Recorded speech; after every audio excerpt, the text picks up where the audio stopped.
Assalamualaikum warahmatullahi wabarakatuh. Halo semua, kembali lagi di channel Raider Manhwa. Kali ini Mimin akan melanjutkan sebuah komik yang berjudul Murim Psikopat.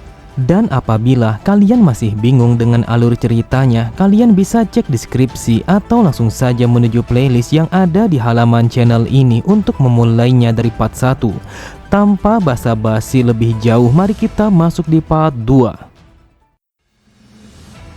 Cerita dimulai tepat sebelum Dong Bongsu merasuki tubuhnya orang itu. Dia adalah seseorang yang bernama Sosam. Di saat itu Sosam hanyalah seorang budak gagap yang ditugaskan oleh tuannya untuk menjaga dan juga membersihkan kandang kuda. Namun tiba-tiba saja pintu kandangnya langsung ditendang oleh seseorang yang bernama Macil. Dia adalah salah satu dari orang-orang yang bergabung bersama klan Dandri. Melihat kedatangan Macil, terlihat Sosam langsung memberi salam penghormatan kepada orang itu.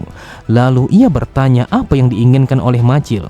Sambil menutup hidungnya, Macil berkata, "Sosam, kau harus ikut bersamaku sekarang juga karena ada sesuatu yang harus kau kerjakan." Mendengar itu, Sosam berkata, "Apakah kita akan pergi sekarang juga, sedangkan aku belum selesai membersihkan kandang ini?" Akan tetapi belum sempat ia melanjutkan kata-katanya, tiba-tiba saja Macil langsung membungkamnya sehingga ia begitu sulit untuk bernafas dengan benar. Lalu Macil berkata, "Dasar bodoh, apakah aku terlihat seperti sedang meminta tolong kepadamu? Apakah kau pikir hanya karena klan Dandri memberimu tempat tinggal dan juga memelihara anak yatim sepertimu, kau akan bisa melupakan dari mana asalmu? Sosam, dengarkan aku baik-baik. Kau hanyalah seorang budak yang dikhususkan untuk mengerjakan segala sesuatu yang diperintahkan." Terlihat Sosam hanya terdiam. Ia sama sekali tidak bisa membantah ataupun melawan dengan apa yang diperintahkan oleh Macil. Hal itu disebabkan karena apa yang dikatakan oleh Macil adalah kenyataan. Beberapa saat kemudian, mereka pun telah sampai pada sebuah pandai besi yang berada tepat di tengah kota. Namun, seseorang yang datang bersama Sosam bukanlah Macil, melainkan seorang pria berbadan besar yang bernama Dongho. Ketika mendengar pak tua itu yang bertanya keberadaan Macil, Dongho berkata, "Bukankah kau tahu bagaimana kebiasaannya? Saat ini dia sedang berada di kedai Pinek untuk bersenang-senang bersama Eng-Eng. Jadi sekarang aku ditugaskan oleh Macil mengantarkan anak ini untuk membawa semua pesanannya." Setelah menghela nafas panjangnya, pak tua itu berkata, "Aku rasa kalau ini tidak akan menjadi masalah. Tetapi apakah hanya kalian berdua saja yang datang ke tempat ini? Asal kalian tahu akan begitu sulit untuk membawa semua senjata ini apabila kalian melakukannya hanya berdua saja." Sambil tertawa, Dongho berkata, "Bukankah kau tidak lihat kalau kita telah memiliki seekor kuda yang sangat berguna untuk membawa semua senjata itu? Jadi hal itu sama sekali tidak akan menjadi masalah." Saat melihat Sosam yang tidak bereaksi, tanpa pikir panjang, Dongho langsung melancarkan sebuah pukulan kepada Sosam yang mendarat tepat di perutnya. Bahkan saking kuatnya pukulan Dongho, sampai-sampai ia pun langsung tersungkur ke atas tanah dengan rasa sakit yang sangatlah luar biasa. Dongho berkata, "Dasar brengsek, apa yang kau lakukan? Jika kau tidak ingin mati, maka bangunlah dan pindahkan semua senjata itu sekarang juga." Kemudian sambil berpaling meninggalkan tempat itu, ia kembali berkata, "Kalau dipikir-pikir, aku juga memiliki sebuah rencana di kedai Pinek. Jadi segala sesuatu yang berada di tempat ini akan dikerjakan oleh Sosam." Setelah mengatakan itu, ia pun langsung pergi meninggalkannya hanya seorang diri. Dia sama sekali tidak peduli kepada Sosam, meskipun semua senjata yang harus ia bawa berjumlah begitu banyak. Terlihat pak tua itu hanya terdiam. Ia sama sekali tidak tega dengan perlakuan Dongho kepada Sosam. Namun ia juga tidak bisa berbuat apa-apa karena dia mengetahui kalau mereka adalah orang yang sangat kejam dan juga semena-mena kepada siapapun. Dengan tubuh yang sangat lemah, Sosam berusaha sekuat tenaga untuk membawa semua senjata menuju klan Dandri. Bahkan ia berkali-kali jatuh bangun untuk membawa semua senjata itu. Namun tetap saja ia berusaha dengan sebisa mungkin untuk membawa semuanya meskipun ia harus menyeretnya. Setelah berkali-kali berusaha membawa semua senjata itu, akhirnya ia pun telah berhasil menyelesaikan tugas itu dengan tubuh yang begitu lelah. Dengan wajah yang sangat khawatir, pak tua itu berkata, "Sosam, kau sudah berusaha dengan sekuat tenaga, jadi akan lebih baik kalau dirimu beristirahat terlebih dahulu. Sosam, kau terlihat begitu pucat yang seakan-akan kalau dirimu telah berada di ambang kematian." Sambil berjalan meninggalkan pandai besi, ia bergumam, Sosam, apakah kau benar-benar ingin melanjutkan kehidupan yang menyedihkan seperti ini? Kehidupan seorang budak yang diinjak-injak layaknya seperti serangga. Namun tiba-tiba saja Sosam langsung menghentikan langkah kakinya ketika dia telah menabrak seseorang yang begitu besar. Dengan tatapan mata yang sangat tajam, orang itu berkata, "Dasar bajingan, apakah kau ingin mati sampai-sampai kau sangat berani menghalangi jalanku?" Dengan nafas yang tersengal-sengal dan juga suara yang terbata-bata, Sosam pun meminta maaf kepada orang itu karena dia sudah menabraknya. Tetapi orang itu sama sekali tidak mendengarkan perkataan Sosam, sehingga ia pun langsung melancarkan sebuah tinjuan yang mendarat di wajahnya. Sambil menahan serangan orang itu yang bertubi-tubi, Sosam bergumam, "Aku tidak tahu kapan dan juga di mana semuanya mulai salah. Apakah ketika keluargaku yang telah mati setelah diterjang oleh badai dan aku adalah satu-satunya yang selamat di antara keluargaku? Atau apakah ketika aku mengetuk gerbang utama keluarga Kelandandri hanya untuk mendapatkan tempat tinggal dan juga bertahan hidup? Ataukah mungkin semuanya sudah salah ketika aku dilahirkan ke dalam dunia ini?" Setelah mendapatkan pukulan yang bertubi-tubi, akhirnya Sosam langsung memejamkan kedua matanya karena ia berpikir kalau dia sama sekali tidak memiliki harapan lagi. Beberapa saat kemudian, Bongsu langsung membuka kedua matanya ketika matahari mulai meninggi. Lalu ia pun berusaha untuk menyandarkan tubuhnya kepada dinding sembari menahan rasa sakit yang menusuk sekujur tubuhnya. Kemudian ia kembali berusaha untuk berjalan menuju sebuah tempat yang merupakan tempatnya minuman kuda. Sambil memperhatikan bayangan wajahnya, Bongsu berkata, "Jadi anak malang ini bernama Sosam, seseorang yang dijadikan sebagai budak bagi keluarga Kelandandri. Jika dilihat dari ingatannya, sepertinya kandang kuda ini adalah tempat tidurnya. Dia ditugaskan untuk memelihara semua kuda yang berada di tempat ini sebagai bayaran untuk menempati tempat itu." Sosam yang asli sudah mati setelah dipukuli oleh pria besar itu, dan aku tanpa disadari langsung merasuki tubuh ini untuk menggantikannya. Jika memang seperti itu, maka mau tidak mau mulai hari ini aku akan menggunakan nama Sosam sebagai identitasku. Namun ia begitu heran ketika melihat sebuah notifikasi yang melayang di hadapannya. Ia berkata, "Bukankah ini adalah status Windows yang biasanya berada di dalam Murim Online?" Dan di dalam status itu terdapat sebuah kata penyambutan bagi para player yang baru saja memainkannya. "Selamat datang di Murim Online, tempat di mana berkumpulnya orang-orang terkuat di muka bumi." Waktu pun terus berjalan dan tidak terasa 2 minggu sudah terlewati. Terlihat Macil yang berjalan menuruni anak tangga sambil membawa semangkuk makanan yang akan ia berikan kepada Sosam. Dengan kesalnya ia berkata, "Dasar bajingan, entah mengapa aku harus melakukan omong kosong yang seperti ini. Apakah aku adalah satu-satunya orang di dalam klan ini yang bisa membereskan sebuah kekacauan yang ditimbulkan oleh bajingan itu? Apa sebenarnya yang dilakukan oleh anak itu? Bukankah seharusnya dia langsung pergi menuju kandang setelah menyelesaikan tugasnya? Tetapi entah mengapa dia harus berurusan dengan Pengdorang, seseorang yang sangat terkenal dengan sifat kejamnya dan juga arogannya. Bahkan aku harus memanggil para pengawal untuk berjaga-jaga kalau dia melakukan penyerangan terhadap klan kami. Dasar sialan, entah mengapa seseorang yang sangat hebat sepertiku harus membersihkan kekacauan yang dibuat oleh si bodoh itu." Dengan tatapan mata yang tajam, Macil berkata, "Apakah aku benar-benar harus membunuhnya agar aku bisa hidup dengan tenang?" Namun Macil langsung mengurungkan niat membunuhnya karena ia menyadari kalau itu sangatlah beresiko. Lalu ia bergumam, "Kalau aku sampai ketahuan karena aku membunuhnya, maka bisa dipastikan kalau leherku akan berada di balok pemenggalan."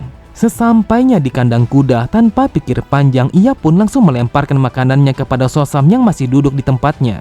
Dengan kesalnya Macil berkata, "Dasar sialan, entah mengapa dia masih hidup sampai di hari ini sehingga membuatku berada di dalam masalah." Sambil memperhatikan kepergian Macil, Sosam bergumam, "Sudah 2 minggu sejak pertama kali aku terbangun di tubuh ini. Dan selama itu aku telah berusaha untuk mengumpulkan segala informasi dari Macil dan juga dunia luar. Informasi yang pertama adalah semua orang yang berada di dalam dunia ini telah menggunakan aksara Tionghoa meskipun mereka bukanlah orang Cina. Alasannya adalah karena mereka telah menggunakan seni bela diri. Mereka telah menggunakan teknik fantastis yang dulunya hanya dianggap berada di dalam novel dan juga film. Mereka bisa terbang kemanapun mereka mau dengan menggunakan seni bela diri. Bahkan mereka telah bergerak jauh lebih cepat daripada yang bisa ditangkap oleh mata. Yang aku perhatikan di dalam dunia ini, seni bela diri adalah kehidupan yang sangat nyata. Jujur saja, aku merasakan kalau ini seperti versi nyata dari dunia murim online. Kemudian informasi yang kedua adalah Windows status dan juga sistem ini. Di sana dituliskan yang dimulai dari kekuatan, vitalitas, agility, attack power dan juga yang lainnya. Tetapi yang pasti adalah Windows status ini bisa digunakan sama seperti di dalam game. Bahkan hanya aku saja yang bisa melihatnya meskipun aku bersama orang lain. Awalnya aku mengira kalau ini hanyalah permainan karena Windows status dan juga seni bela diri hanya bisa ditemukan di dalam game. Namun ternyata semuanya adalah kenyataan yang sama sekali tidak terbantahkan. Yang aku rasakan, orang-orang yang berada di dalam dunia ini telah memiliki emosinya masing-masing. Bahkan mereka bergerak yang seolah-olah kalau mereka memang hidup sama seperti manusia pada umumnya. Tetapi yang membuatku bertanya-tanya ialah apakah aku adalah seorang manusia ataukah aku adalah seorang player. Terlihat Sosam langsung menutup Windows statusnya ketika menyadari seseorang telah datang ke tempat itu. Ternyata seseorang yang datang itu adalah Dongho. Sambil tertawa ia berkata, "Tampaknya adik kecil kita telah hidup dengan nyaman, sedangkan sebagian dari kami mendapatkan hukuman dari sang pemimpin hanya karena orang bodoh sepertimu. Aku yakin kalau dirimu sudah menunggu sesuatu yang seperti ini. Kau dengan sengaja membuat masalah di luar sana yang bertujuan untuk balas dendam kepada kami." Namun orang itu begitu heran ketika melihat Sosam yang berdiri di hadapannya. Kemudian Sosam langsung memakan semua makanan yang sebelumnya telah diberikan oleh Macil. Melihat Sosam yang mengabaikannya, terlihat Dongho sangatlah kesal sehingga ia pun langsung berjalan menuju Sosam dan bersiap melancarkan pukulannya. Dongho berkata, "Dasar brengsek, berani sekali kau mengabaikanku. Apakah kau benar-benar ingin mati?" Tetapi tanpa ia sadari, Sosam langsung memecahkan mangkuk kacanya dan bersiap untuk melakukan serangan balik. Benar saja, hanya dalam sekejap mata, terlihat Sosam langsung melancarkan serangan kejut yang mendarat tepat di leher Dongho. Sontak Dongho sangatlah terkejut, ia sama sekali tidak menduga kalau Sosam akan melakukan sesuatu yang seperti itu kepadanya. Bahkan tidak hanya sampai di situ saja, Sosam langsung menusukkan pecahan kaca itu untuk yang kedua kalinya sehingga membuat Dongho berteriak kesakitan. Sambil tertawa terbahak-bahak menikmati pembantaian itu, Sosam berkata, "Apakah kau tahu Sosam yang kau kenal itu sudah mati sejak dari lama dan aku akan mengirimmu kepadanya?" Di saat itu Sosam sama sekali tidak ingin melepaskan mangsanya begitu saja sehingga ia menusukkan pecahan kaca itu hingga berkali-kali. Seketika itu juga Dongho langsung tersungkur ke atas tanah dengan darah yang bersimbah di tubuhnya. Bahkan hanya dalam hitungan detik ia langsung mati dengan cara yang sangat menggenaskan. Setelah berhasil membunuh Dongho, terlihat Sosam langsung memejamkan kedua matanya karena dia sangat menikmati pembunuhan itu. Lalu Sosam berkata, "Rasanya begitu nikmat dan juga hangat, tetapi aku sama sekali tidak peduli apakah aku seorang manusia ataukah seorang player. Namun yang pasti aku begitu senang setelah membunuh binatang ini." Seperti yang aku duga, tempat ini adalah kenyataan karena darah dan juga sensasinya benar-benar begitu nyata. Saat ini aku merasakan hukum besar dari dunia ini yang terpancar dari Macil dan juga bajingan ini. Mereka yang lemah akan dimangsa bagi yang kuat. Lalu mereka yang kuat akan dipuja dengan begitu tinggi layaknya seorang dewa. Jika ini adalah tempat yang seperti itu, maka aku akan bisa berburu dengan sepuas hatiku tanpa harus menyembunyikan jati diriku yang sebenarnya. Yang aku tahu ada begitu banyak hewan pemangsa yang jauh lebih kuat dan juga mengerikan daripada aku. Bahkan mereka telah berkeliaran dengan begitu bebas di dalam dunia ini yang mereka sebut sebagai murim. Untuk saat ini aku akan beristirahat terlebih dahulu. Tetapi ketika tubuh ini sudah pulih, maka aku akan melanjutkan perburuan. Aku akan berburu di tanah ini yang merupakan tanahnya para predator sejati. Aku berburu semuanya sehingga aku akan berdiri sebagai yang terkuat di antara mereka semua. Beberapa saat kemudian, terlihat Sosam hanya memandangi mayat Dongho dengan begitu santai. Lalu ia bergumam, biasanya orang-orang yang seperti ini sama sekali tidak layak untuk dibunuh karena dia begitu lemah dan juga tidak berguna. Tetapi ada sesuatu yang harus aku pastikan terlebih dahulu karena ini benar-benar menggangguku. Di saat itu Sosam langsung membuka inventorinya. Ia begitu penasaran karena inventori yang ia miliki saat ini sangatlah berbeda. Sambil memperhatikan inventorinya, Sosam berkata, "Sudah aku duga ada sesuatu yang terasa berbeda dari di dalam game. Biasanya inventory di dalam Murim Online adalah sebuah sistem yang berbasis dengan kantung. Bahkan ia hanya bisa menyimpan satu item pada setiap kantungnya. Tetapi inventory yang satu ini telah memiliki sebuah ruangan yang sangat besar." Kemudian ia pun langsung memasukkan salah satu dari tangannya ke dalam inventory itu. Lalu ia kembali berkata, "Yang aku rasakan ruangannya terasa begitu luas, bahkan mungkin saja luasnya hingga ratusan meter persegi." Kemudian ia pun mendekati mayat Dongho yang tergeletak di atas tanah. Lalu ia meletakkan salah satu dari tangannya tepat di atas wajah Dongho. Sosam berkata, biasanya di dalam Murim Online cara kerjanya adalah dengan menarik sebuah item ke dalam inventory. Kemudian tanpa pikir panjang ia pun mengatakan kalau dia akan menyimpan mayat itu ke dalam inventory. Seketika itu juga mayatnya langsung berubah seperti digital error yang seakan-akan kehilangan sinyal. Dan di saat yang bersamaan tubuhnya dan juga segala sesuatu yang berkaitan dengan dirinya langsung terhisap ke dalam inventory itu.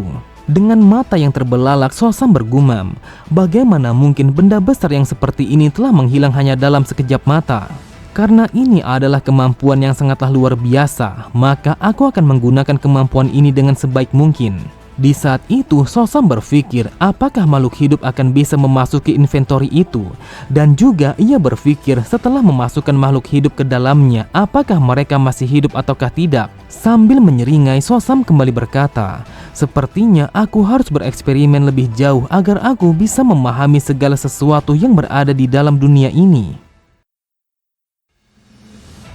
Cerita berpindah 1 minggu kemudian. Seperti biasanya, semua orang telah melakukan aktivitas mereka masing-masing untuk mengisi waktu mereka. Sama halnya dengan Sosam, ia bekerja menyapu halaman kandang sambil mengamati semua orang yang berada di sekitarnya. Sosam menyadari kalau itu adalah waktu yang sangat tepat untuk mengumpulkan segala informasi yang berkaitan dengan dunia itu.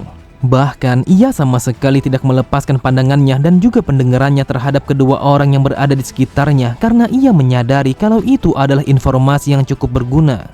Namun tiba-tiba saja Sosam sangatlah terkejut ketika seseorang yang memukul kepalanya dari arah belakang. Ternyata orang itu adalah Macil. Ia berkata, "Dasar bodoh, yang aku dengar kalau dirimu menjadi bisu." Mendengar itu, terlihat Sosam hanya tertawa sembari menunjukkan wajah bodohnya. Ia dengan sengaja melakukannya agar Macil tidak menaruh curiga kepadanya. Macil kembali berkata, "Jika dirimu ingin mendapatkan jatah makanan, maka bawalah kuda ini berjalan-jalan mengitari kota ini agar ia tidak stres sepertimu." Mendapatkan perintah itu, Sosam langsung menundukkan kepalanya yang mengisyaratkan kalau dia akan melakukan tugas itu. Melihat Sosam yang berubah menjadi bisu, dengan kesalnya Macil berkata, "Dasar bodoh, apa yang harus aku lakukan dengan seseorang yang sama sekali tidak bisa berbicara dengan benar? Jujur saja aku sangat ingin membunuhnya sekarang juga." Namun tanpa ia sadari, terlihat Sosam telah menatapnya dengan tatapan mata yang sangat tajam yang seakan-akan kalau dia sudah merencanakan sesuatu untuk membunuhnya. Beberapa saat kemudian, terlihat Sosam langsung membawa kuda itu untuk berjalan mengitari seluruh kota. Tetapi ia menggunakan kesempatan itu untuk mengamati dan juga mengumpulkan segala informasi. Sosam menyadari apapun yang ia lihat dan juga ia dengar pada kerumunan banyak orang adalah informasi yang sangat berguna. Namun Sosam langsung menyipitkan kedua matanya ketika melihat beberapa orang bocah yang mengintainya dari arah kejauhan. Tanpa pikir panjang, salah satu dari mereka langsung melemparkan sebuah batu kepada Sosam. Benar saja, lemparan bocah itu sangatlah akurat sehingga batu itu telah mendarat tepat di kepala Sosam. Seketika itu juga rembesan darah segar langsung membasahi kepala Sosam. Sambil tertawa, ketiga bocah itu langsung mengejek kepada Sosam yang seakan-akan kalau itu adalah hal yang biasa. Akan tetapi bocah itu langsung terdiam, wajahnya menjadi pucat setelah melihat Sosam yang menatapnya dengan tatapan mata yang mengintimidasi. Bahkan ia berkali-kali mengusap matanya untuk memastikan apakah benar yang ia lihat adalah Sosam yang biasanya.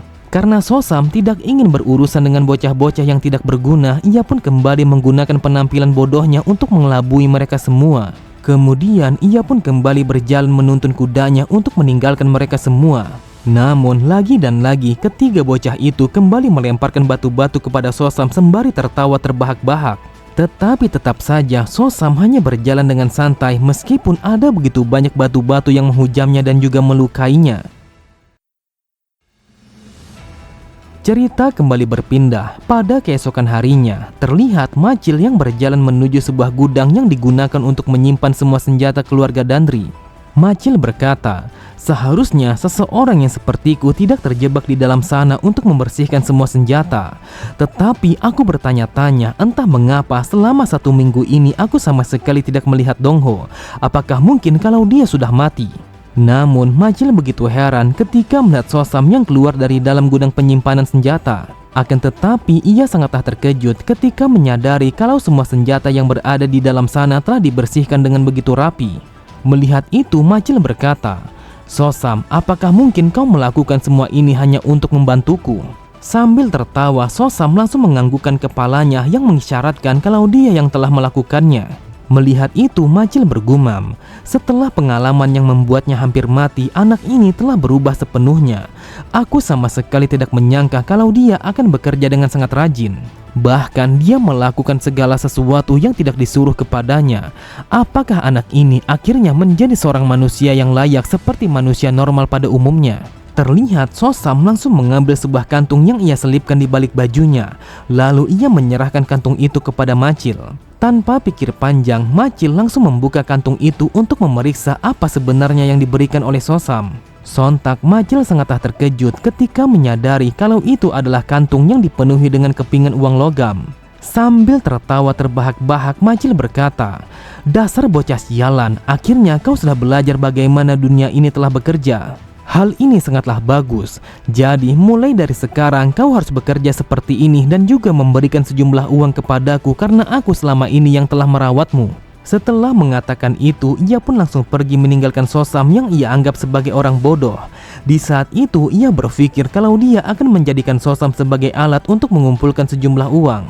Pada sisi yang lain, Sosam berkata, "Dasar bodoh, dia sama sekali tidak sadar kalau itu adalah ongkos untuk membawanya ke akhirat. Benar saja, kita tidak perlu hanya menundukkan kepala kita kepada para bajingan itu pada setiap harinya.